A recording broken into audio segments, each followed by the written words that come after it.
Dugaa kabna haka kabna tokkummaan falmana hojiidhaan diina kaala ni injifana. Jecha Jawar Mohammed. Duuti koo du'a gootaati. Dhiigni kiyya dhiiga bilaash dhangala'ee miti. Dhiiga saba kiyya bilisoomsuuf dhangalaa'eedha. Jecha Maammoo Mazammir. Gabrummaa dandeenyu hiddaan buqqifnaa, dadhabnu ilmaan itti guddifna. Jecha Waaqoo guutuu. Lubbuun gaafa dhalate duute du'a sodaa hakaraa hin dhabin. Jecha Adam Saadoo. Lubbuutu darba malee dhugaaf seenaan hin darbu. Jecha Taaddasaa Birruu. Gabrummaa mannaa du'a waaya kanaaf fincilee daggalagale. Jecha Usmaayoo Muusaa. Falmiin mirgaa bilisummaa Oromoo haga Oromoon addunyaarra jirtu ni falmana hidhaa fi ajjechaan of duuba nu hin deebiftu. Jecha Baqqalaa Garbaa. Waaqaaf warri adiinillee nama jabaate kartaaru. Jecha Mararaa Guddinaa. Gooftaan keenya uummata keenya. Lammaa Magarsaa. Gabrummaarra duuti bilisummaadha. Jecha Elemoo Kilsuu.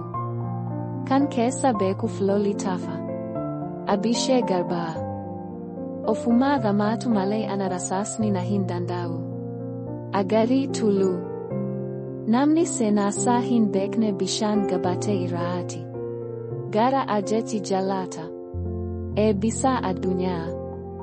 Gabrummaa ilmaan teenya hin dhaalchifnu bilisummaa malee. Jecha Jawar Mohammed. Ani Oromoof kaalidha. Jecha Haakaaluu Hundeessaa. Wanti bara baraan barataa biyya koo rasaasaan fixaniif akka lammiin koo barate beekumsaan gabrummaa jalaa hin baaneefi. Jecha Kadiir Martuu. Warri garaaf bulan onneessaanii yoo diinaaf gurguran, warri sabaaf dhalatan garuu lubbusaanii biyya isaaniif aasaa godhan. Jecha Yosmoonaa Abdiisaa. Of ta'uun heera uumaati. Namni of tare wal ta'a, namni wal tare abbaa biyyaa ta'a, tabeenya ofirratti abbaa ta'a. Jecha Alii Abdii. Jeedala tare wagga dhibba jiraachuurra leenka tare aadee du'uu naaf waaya. Jecha Hussein Bunee. Oromoo akka kaleessaatti tuffatanii, dhiitanii fi hatuutanii bulchuu yaaduun abjuudha. Abjuu milkaa'uu hin dandeenye.